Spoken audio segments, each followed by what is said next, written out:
चासीदेले नमस्कार। केन्द्रीय तिब्बती प्रशासनका सूचना तथा अन्तर्राष्ट्रिय सम्बन्ध विभागले 14औं परम पावन दलाई लामा ज्यू प्रति कृतज्ञता वर्षको रूपमा यस हप्ता परम पावन ज्यूको 4 प्रमुख प्रतिबद्धताहरू जो हुन् मानवीय मूल्यहरूको प्रवर्धन, धार्मिक सद्भावको प्रवर्धन, तिब्बतको संस्कृति र वातावरणको संरक्षण र प्राचीन भारतीय ज्ञानको पुनरुद्धारबारे रेकर्ड गरिएका वार्ताको श्रृङ्खला आयोजना गरिरहेको छ।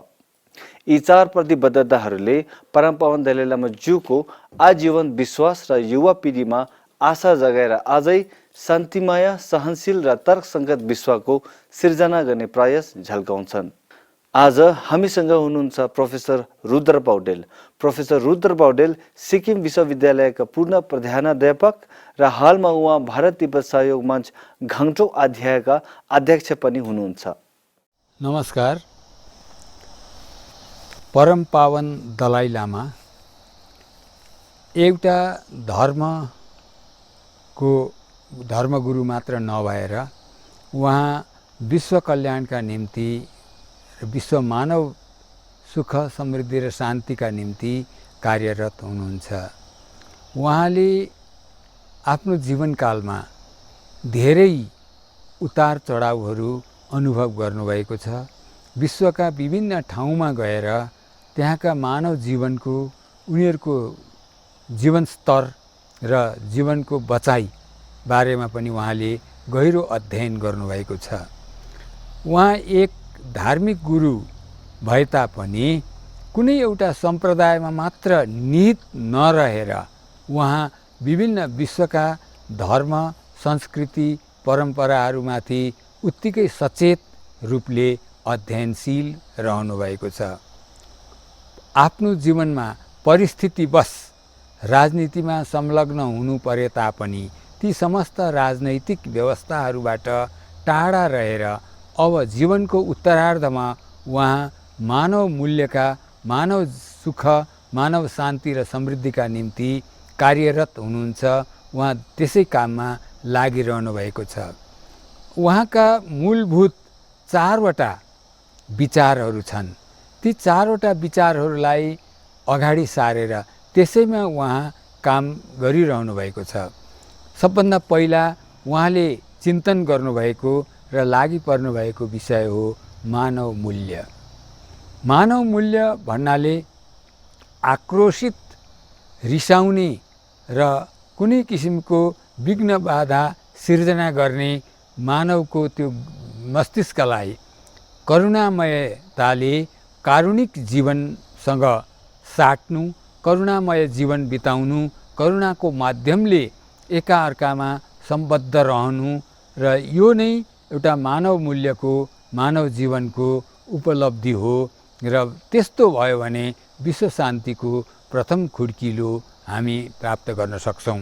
र प्रत्येक मान्छेका भित्र मानव मूल्य हुन्छ। परिस्थिति अनुसार कोही धनी होला, कोही गरिब होला, कोही ठुलो होला, कोही सानो होला, तर त्यो जम्मै मानव नै हुन्।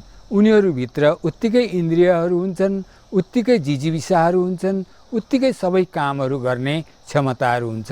तर परिस्थितिले, कतिवटा अरू भौतिक कारणहरूले गर्दा कोही अघि परेको हुन्छ, कोही पछि परेको हुन्छ। तर ती सबैमाथि करुणामय दृष्टिले हेर्नु मानव कल्याणको, मानव मूल्यको पहिलो अध्याय हो भन्ने कुरामा उहाँ विश्वस्त हुनुहुन्छ र मानव मूल्यका निम्ति उहाँ कार्यरत हुनुहुन्छ। दोस्रो कुरा धार्मिक सहिष्णुता।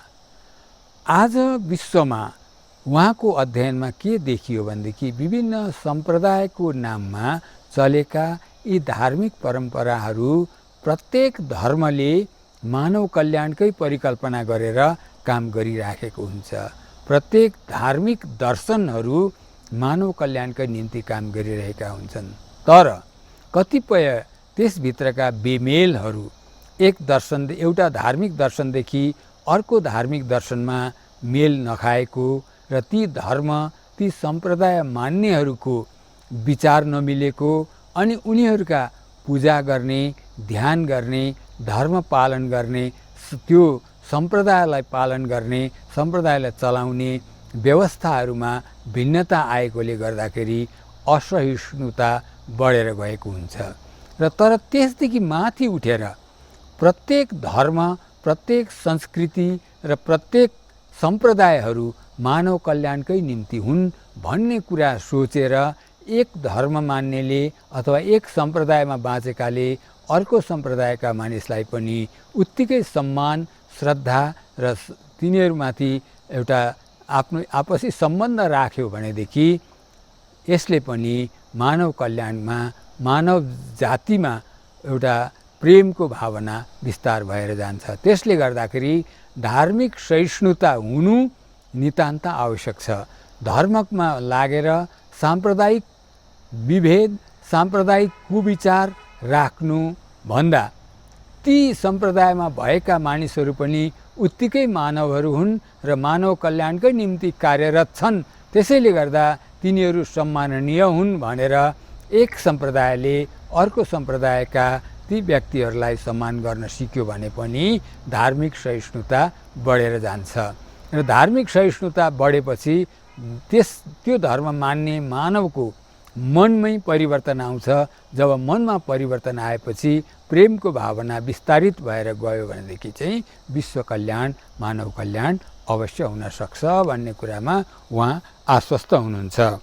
अनि अब तेस्रो कुरा, उहाँ तिब्बती, स्वयं पनि तिब्बती भाषी, तिब्बती संस्कृतिमा जन्मी बढी हुर्की गरेको हुनाले उहाँले त्यहाँको संस्कृतिलाई राम्रो प्रकारले जानकारी राख्नुभएको छ र उहाँ त्यसमाथि के भन्नुहुन्छ भनेदेखि यो संस्कृति, यो धार्मिक परम्परा, यो तिब्बती सांस्कृतिक परम्परा कहाँबाट विकसित भयो, कसले यसको पुनस्थापना गर्यो, कसले यसलाई सुरुवात गर्यो, त्यसबारेमा उहाँ चिन्तनशील रहनु भएर उहाँले के थाहा पाउनुभयो भनेदेखि यो तिब्बती भाषा, तिब्बती संस्कृतिमा अथवा विशेष गरेर तिब्बती भाषामा नालन्दा शिक्षाका प्रत्येक पुस्तकहरू, त्यस समयका ज्ञानका गुठिलहरू जम्मै अनुदित भएर रहेका छन् र तिनीहरूले नै तिब्बती जीवनमा, तिब्बती व्यक्तिहरूको जीवनशैलीमा प्रभाव पारेको छ। त्यसले गर्दाखेरि नालन्दा शिक्षाद्वारा उपज तिब्बती संस्कृति, तिब्बती भाषा, तिब्बती परम्परा अत्यन्त सामूहिक र सबैका निम्ति कल्याणकारी छ। त्यसले गर्दा यसको संरक्षण र सम्वर्धन हुनु अति आवश्यक छ भन्ने कुरामा उहाँ आश्वस्त हुनुहुन्छ र उहाँ भन्नुहुन्छ तिब्बती भाषा जसमा नालन्दा शिक्षाको शिक्षा भण्डार त्यहाँ रहेको छ त्यो अध्ययन गर्नु, त्यसबाट विश्व शान्तिका निम्ति प्रचार गर्नु, अनि तिब्बती संस्कृति जहाँ नालन्दा शिक्षाको प्रभावले गर्दाखेरि विकसित भएको छ त्यस संस्कृतिलाई यथावत राख्नु, त्यस संस्कृतिको पालना गर्नु, यो विश्व मानव शान्तिको निम्ति, मानव कल्याणको निम्ति उपयोगी हुनेछ भन्ने कुरा उहाँ सबैलाई बताउनुहुन्छ। र चौथो कुरा चाहिँ यो, तेस्रो कुरा चाहिँ यो तिब्बती संस्कृति परम्परा र यसका रहेका सांस्कृतिक विरासतहरूलाई, भाषिक विरासतहरूलाई, धार्मिक विरासतहरूलाई जीवन्त राख्नुपर्छ, तिनीहरूको संरक्षण हुनुपर्छ, तिनीहरूको सम्वर्धन हुनुपर्छ। यसले विश्व मानव कल्याणका निम्ति अत्यन्त उपयोगिता कायम गर्नेछ भन्ने कुरामा उहाँ विश्वस्त हुनुहुन्छ। अनि यो सँगसँगै उहाँको चौथो कार्य के छ भने, केमा लाग्नु भएको छ भनेदेखि उहाँले विश्वका विभिन्न शिक्षण व्यवस्थाहरूलाई अध्ययन गर्नुभयो र भौतिक शिक्षा, वर्तमान युगमा भौतिक शिक्षालाई अत्यन्त जोड दिएको पाइयो। यद्यपि भौतिक शिक्षा आवश्यक छ, किनभने वर्तमान युगका मानिसहरू बाँच्नका निम्ति वर्तमान भौतिक शिक्षा अत्यन्त जरुरी छ। तर त्यस भौतिक शिक्षामा एउटा चिजको उहाँले के कमी देख्नुभयो भनेदेखि त्यसभित्र मानव मूल्य छैन। मानव जातिलाई कस्तो हुनुपर्ने, के गर्नुपर्ने शिक्षाद्वारा त्यो निर्देशन नभएको हुँदाखेरि त्यसमा नालन्दा शिक्षा प्रणालीलाई अघि सार्नुपर्छ र नालन्दा शिक्षा प्रणाली जो भारतमा विकसित भएको थियो त्यो विश्वकै निम्ति उपयोगी छ भन्ने कुरा उहाँले चाल पाउनुभयो।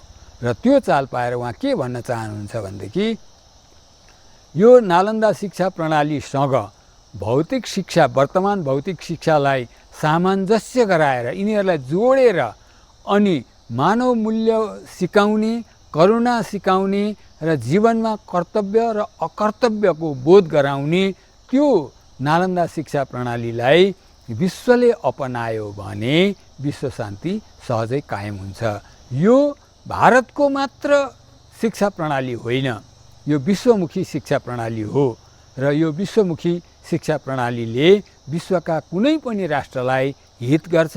कुनै पनि राष्ट्रका नागरिकहरूलाई कुनै पनि राष्ट्रमा यो शिक्षा प्रणालीलाई लगाइयो भनेदेखि त्यहाँ सन्तोषजनक प्रगति भएर जानेछ। र यसरी कतिपय राष्ट्रले यसलाई स्वीकारेको छ, कतिपय राष्ट्रले नालन्दा शिक्षा प्रणालीलाई स्वीकारेको छ। त्यसले गर्दाखेरि उनीहरूले राम्रै भइरहेको, उनीहरू कहाँ राम्रै भइरहेको देख्नु भएको छ।